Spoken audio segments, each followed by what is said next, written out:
আছে, প্রত্যেকটা স্টুডিও থেকে কিন্তু লাইন আসে। তো আমরা যখন যে স্টুডিও থেকে আমি সম্প্রচার করবো ওটা আমি কানেক্টেড দিয়ে দিই, তখন এই আউটপুট এখান থেকে হয়ে যেয়ে ওই ট্রান্সমিটারে চলে যায়। ট্রান্সমিটার থেকে আবার কি পাওয়ার জেনারেট করে সে অ্যান্টেনাতে দেয়, অ্যান্টেনা আবার সেটা ওয়েভ আকারে কি করে দেয়, রেডিয়েট করে দেয়। তখন ওই ওয়েভটা কি আমরা রিসিভ করে আমরা এটা ওই যে ডিকোডিং ইনকোডিং যারা সায়েন্সের আছে তারা মোটামুটি ভালো বুঝতে পারছে, ডিকোডিং ইনকোডিং এইভাবে আমরা রিসিভ করি। তো এটা ছিল আমাদের এই পার্টটা। আর ওই যে আমি তোমাদের বললাম যে অ্যাপস আমাদের ওয়েবসাইটে স্ট্রিমিং হচ্ছে, এই যে আমরা কিন্তু এই যে এটাকে স্ট্রিমিং করে দিচ্ছি। আচ্ছা, হ্যাঁ, এই কম্পিউটারের মাধ্যমে যে এফএম স্ট্রিম এএম স্ট্রিম হচ্ছে, আচ্ছা। ওইখান থেকে আমরা পাঠিয়ে দিচ্ছি, এখান থেকে আপলোড হচ্ছে। ভাই এটা এরিয়া কত? এটা 18.77 একর। মানে এইটা না টোটালি আমাদের এটা দিলেন, হ্যাঁ হ্যাঁ, কতটুকু এরিয়া দিতে পারবে? ও কাভারেজটা হ্যাঁ এক্স্যাক্টলি আমি বলতেছি।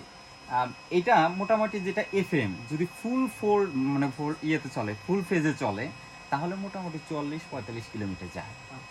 হ্যাঁ, কিন্তু এখন হয়েছে কি, এটা হলো লাইন অফ সাইট কমিউনিকেশন। তো মনে করো যে তোমার সাথে আমার যদি সরাসরি কানেকশন থাকে ভালো পায়, কিন্তু এখন তো হাই রেইজ অনেক বিল্ডিং ওঠে, তো বিল্ডিং এর পিছনে যায় একটু কম পায়। হ্যাঁ হ্যাঁ, হ্যাঁ, অনেক সময় কম পায়, কিন্তু গ্রাম অঞ্চলে খুব ভালো পায়, কারণ গ্রাম অঞ্চলে তো ওই যে বিল্ডিং কম, বাধা।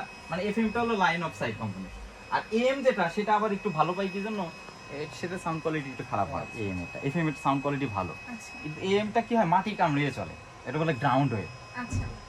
ওটা ওই তাহলে অ্যান্টেনা তো তাহলে মাটির ভিতরে থাকা লাগবে। হুম হুম, তো ওই বড় একটা মাস্ট আছে, তার নিচে আবার কপার ওয়্যার দিয়ে মাটির ভিতরে অ্যান্টেনা আছে, আচ্ছা তাহলে ওটাকে মাটিতে ওয়েভ হিসেবে যায়, যার কারণে সেটা অনেক দূর পর্যন্ত যায়। স্যার বললো না যে একটা যে তাদের যে 1000 কিলো, ওটা কিন্তু এএম, এফএম না, কারণ ওটা মাটি কামড়ায় চলে, তার মানে অনেক অনেক দূরে। অনেক দূরে চলে যায়। অ্যান্টেনার হাইটটা মানে কতটুকু হয়? আচ্ছা, এইটা ওইখানে নিচে যে antenna- যেটা আছে ওটাও অতটুকু আচ্ছা, মাটির ভিতর দিয়ে গেছে, সমান। এবং কপার ওয়্যারটা হলো আপনার প্রায় পুরোটাই আছে সার্কেল অনুযায়ী, মানে এই একটা লাইন গেল এরকম করে 360 ডিগ্রিতে ঘুরানো।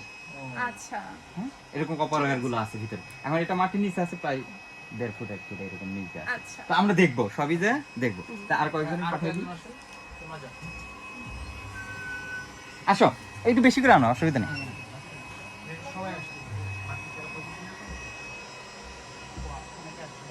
আসো, অনেকে আসতে পারবে, আসো আসো আসো।